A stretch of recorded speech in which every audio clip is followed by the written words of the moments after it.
शारदीय नवरात्र 2024 मध्ये तुम्हाला अष्टमी आणि नवमी एकाच दिवशी आहेत का असा प्रश्न पडला असेल तर आजच्या व्हिडिओमध्ये आपण हा संभ्रम दूर करणार आहोत आणि जाणून घेऊया यंदाच्या अष्टमी नवमी पूजेची योग्य वेळ आणि तिथीविषयी.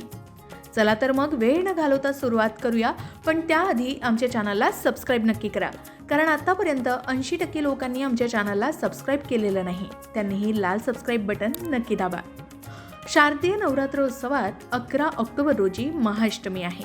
या दिवशी महागौरीची पूजा करण्याची परंपरा आहे. यंदाची महाअष्टमी खूप खास मानली गेली. या दिवशी महानवमी सुरू होत आहे. या दिवशी सर्वार्थ सिद्धी योग आणि रवी योग शिवाय बुधादित्य राजयोग जोडून येणार आहेत. नवरात्रीमध्ये अष्टमी आणि नवमी पूजेचं विशेष महत्त्व आहे. या दिवशी कन्या पूजाही केली जाईल. दोन्ही दिवशी मुलींची पूजा करण्याची परंपरा आहे. अष्टमी आणि नवमी तिथी ही महाअष्टमी, दुर्गाष्टमी आणि महानवमी पूजा म्हणूनही ओळखली जाते. यंदा अष्टमी आणि नवमी तिथीबाबत लोकांमध्ये अनेक संभ्रम आहेत. शारदीय नवरात्रीची अष्टमी आणि नवमी कोणत्या दिवशी साजरी केली जाईल, पूजेसाठी कोणता शुभ काळ सर्वोत्तम असेल हे आधी जाणून घेऊया. हिंदू कॅलेंडरनुसार अश्विन महिन्याची शुक्ल पक्षातील अष्टमी तिथी ही 10 ऑक्टोबर रोजी दुपारी 12:31 सुरू होईल. अष्टमी तिथी 11 ऑक्टोबर रोजी दुपारी 12:06 समाप्त होईल.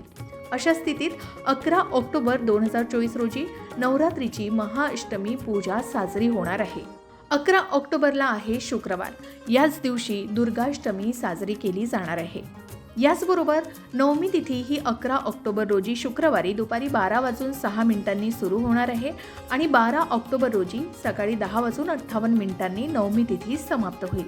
महानवमीची पूजा 11 ऑक्टोबरला साजरी केली जाणार आहे, तर 12 ऑक्टोबरला 2024 रोजी नवरात्र साजरी होणार आहे. पंचांगानुसार यंदा शारदीय नवरात्रीची अष्टमी आणि नवमी पूजा ही एकाच दिवशी होणार असल्याचं सांगितलं जात आहे.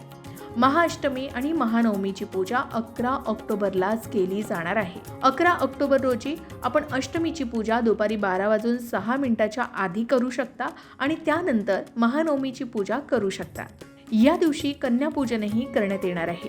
महाअष्टमी आणि महानवमीच्या दिवशी नवकुमारी मुलींना भोजन दिल्यास माता राणींचा आशीर्वाद प्राप्त होतो आणि मुलींना खाऊ घातल्यानंतर त्यांना काही भेटवस्तू दिल्यानं आपल्या घरात सुखसमृद्धी राहते असं म्हणतात. 2024 मध्ये शारदीय नवरात्र उत्सव हा 3 ऑक्टोबर पासून सुरू झालाय आणि नवरात्रीमध्ये महाअष्टमी आणि महानवमी या तिथींना खूप महत्त्व आहे. मात्र यंदा अष्टमी आणि नवमी तिथींच्या बाबत अनेक संभ्रम निर्माण झाले होते. अष्टमी आणि नवमी वेगवेगळ्या दिवशी येतात की दोन्ही एकाच दिवशी येतात? तर आधी सांगितल्याप्रमाणे हिंदू कॅलेंडरनुसार अश्विन महिन्याच्या शुक्ल पक्षातील अष्टमी तिथी ही 10 ऑक्टोबर रोजी दुपारी 12:31 सुरू होणार आहे आणि ही तिथी 11 ऑक्टोबर रोजी दुपारी 12:06 समाप्त होईल. अशा परिस्थितीत 11 ऑक्टोबर रोजीच नवरात्रीची महाअष्टमी पूजा केली जाईल. शिवाय नवमी तिथी ही 11 ऑक्टोबर रोजी दुपारी 12:06 सुरू होणार आहे. 12 ऑक्टोबर रोजी सकाळी 10:58 ही नवमी तिथी समाप्त होईल. महानवमी पूजा 11 ऑक्टोबरलाच साजरी केली जाणार आहे. शारदीय नवरात्रमध्ये अष्टमी आणि नवमी तिथीला विशेष महत्त्वाचं स्थान आहे.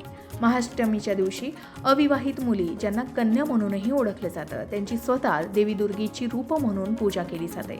या विधीला कन्यापूजन असंही म्हणतात आणि देवी दुर्गेला प्रसन्न करता येऊ शकतं असं सांगितलं जातं. शिवाय संध्याकाळी केल्या जाणाऱ्या संधी पूजेला देवी दुर्गेनं चंडमुंड या राक्षसांना पराभूत केल्याच्या क्षणाची आठवण म्हणूनही खूप महत्त्व देतं. महानवमी हा शारदीय नवरात्रीचा शेवटचा दिवस आहे. या दिवशी हवन आणि पूजन यासारख्या विशेष विधी सुद्धा या दिवशी केल्या जातात. त्यानंतर उपवास सोडला जातो, व्रताचं पारण केलं जातं. अष्टमी आणि नवमीला दुर्गादेवीची पूजा केल्यानं नवरात्रीच्या सर्व 9 दिवसांचा पूर्ण लाभ होतो अशीही मान्यता आहे. शिवाय धार्मिक मान्यतेनुसार शारदीय नवरात्रमध्ये देवीची पूजा करणाऱ्यांना आनंद, शक्ती, चैतन्य, आत्मविश्वास आणि ऊर्जा वाढते असंही सांगितलं जातं. त्याचबरोबर नवरात्रीच्या अष्टमी आणि नवमी तिथीचेही खास महत्त्व आहे, कारण या दिवशी होणाऱ्या कन्या पूजेला विशेष महत्त्व आहे. या दिवशी कुमारिकांना आदरानं बोलावून त्यांची पूजा करून अन्नदान केलं जातं. कन्या पूजन केल्यावरच नवरात्रीची पूजा किंवा व्रत पूर्ण होतं असंही मानलं जातं. शिवाय मान्यतेनुसार नवरात्रीमध्ये कन्येची पूजा केल्यानं आई दुर्गेचे आशीर्वाद प्राप्त होतात आणि आपल्या मनोकामना पूर्ण होतात असंही सांगितलं जातं। शारदीय नवरात्रीच्या 9 दिवसांमध्ये देवी दुर्गा तिच्या भक्तांमध्ये निवास करते असं मानलं जातं। म्हणून या दिवसांमध्ये भजन, कीर्तन, रात्रीचे जागर, गरबा आणि विविध धार्मिक विधी केले जातात।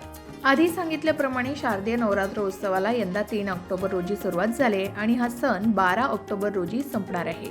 शारदीय नवरात्रीला अश्विन नवरात्र म्हणूनही ओळखलं जातं, जी अश्विन शुक्ल पक्षाच्या प्रतिपदा तिथीपासून सुरू होते आणि नवमीला ही तिथी समाप्त होते। शेवटच्या दिवशी दसरा साजरा केला जातो। नवरात्रीच्या काळामध्ये अष्टमी आणि महानवमी हे दिवस विशेष महत्त्वाचे मानले जातात। तर यंदाच्या शारदीय नवरात्रीमध्ये अष्टमी आणि नवमी एकाच दिवशी साजरी केली जाणार आहे। योग्य मुहूर्तावर कन्यापूजन करून देवीचे आशीर्वाद आपणही प्राप्त करू शकतो आणि यामुळे आपल्या मनोकामनाही पूर्ण करण्यास मदत मिळू शकते असं सांगितलं जातं। तर मंडळी, अष्टमी आणि नवमी तिथीबद्दल संभ्रम आणि कन्यापूजेची योग्य वेळ कोणती याबद्दल आपण जाणून घेतलं। नवरात्रीच्या या दिवसामध्ये देवीची कृपा प्राप्त व्हावी आणि आपल्या जीवनात सुख, शांती आणि समृद्धी यावी हीच देवी चरणी सदिच्छा। बोला आई जगदंबेचा उदो उदो। अशाच प्रकारच्या माहितीपूर्ण व्हिडिओसाठी लोकमत भक्ती चॅनलला नक्की सबस्क्राईब करा आणि बेल आयकॉनला क्लिक करा, म्हणजे आमच्या नवनवीन व्हिडिओचं नोटिफिकेशन तुम्हाला मिळत राहील। तसेच योग्य आध्यात्मिक मार्गदर्शनासाठी लोकमत भक्तीच्या फेसबुक पेज आणि इन्स्टा पेजला लाईक आणि फॉलो करायला विसरू नका।